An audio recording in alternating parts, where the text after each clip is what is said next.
আসসালামু আলাইকুম। কেমন আছেন আপনারা? আজ আপনাদেরকে জানাবো জীবন বদলে যাওয়ার মতো কিছু উপদেশের কথা। ১.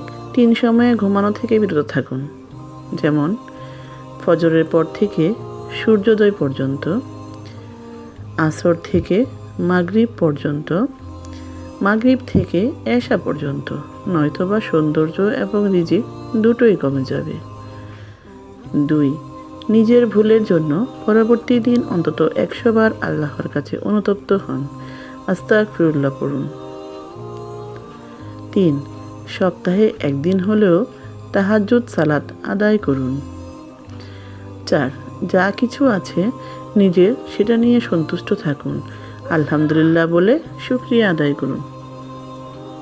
তাহলে আল্লাহ আরও রিজিক বৃদ্ধি করে দিবেন ইনশাআল্লাহ। ৫. সহজে কাউকে বিশ্বাস করা থেকে বিরত থাকুন। ৬. বেশি ঘুমাবেন না, এতে আপনার স্মৃতিশক্তি লোপ পাবে।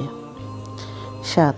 যারা আপনার সাথে খারাপ কিছু করে তাদের সাথে ভালো আচরণ করুন, এটাই হলো রাসূল সাল্লাল্লাহু আলাইহি সাল্লামের শিক্ষা। ৮. নিজের অতীত কিংবা কষ্টের পরিস্থিতি কখনো কারো সাথে শেয়ার করবেন না। আপনার অগোচরে মানুষ এটা নিয়ে মজা নেবে। ৯. যাই কিছু থাক, যত পাপই করেন না কেন ৫ ওয়াক্ত নামাজ ধরে রাখতে চেষ্টা করুন। ১০. পারলে সপ্তাহে ২ দিন রোজা রাখুন। ১১. নিজেকে সবসময় ছোট ভাববেন, তখন আল্লাহ দেখবেন মানুষের চোখে আপনাকে বড় বানিয়ে দিয়েছে ইনশাআল্লাহ। ১২. প্রতি রাতে ঘুমানোর আগে সূরা মুলক পড়ে ঘুমাবেন।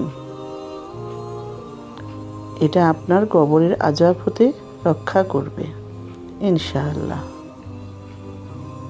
১৩. সবাইকে খুশি করা ছেড়ে দিন। পৃথিবীর মানুষকে সন্তুষ্ট করা সম্ভব নয়, বরং আল্লাহকে সন্তুষ্ট করা সহজ। ১৪. প্রতিদিন এক পারা হলেও কোরআন তেলাওয়াত করবেন। সেটা সম্ভব না হলে কিছু আয়াত পড়বেন, আর সেটাও সম্ভব না হয় তাহলে অন্তত ১ পৃষ্ঠা হলেও কোরআন তেলাওয়াত করবেন। ভালো থাকবেন। আসসালামু আলাইকুম।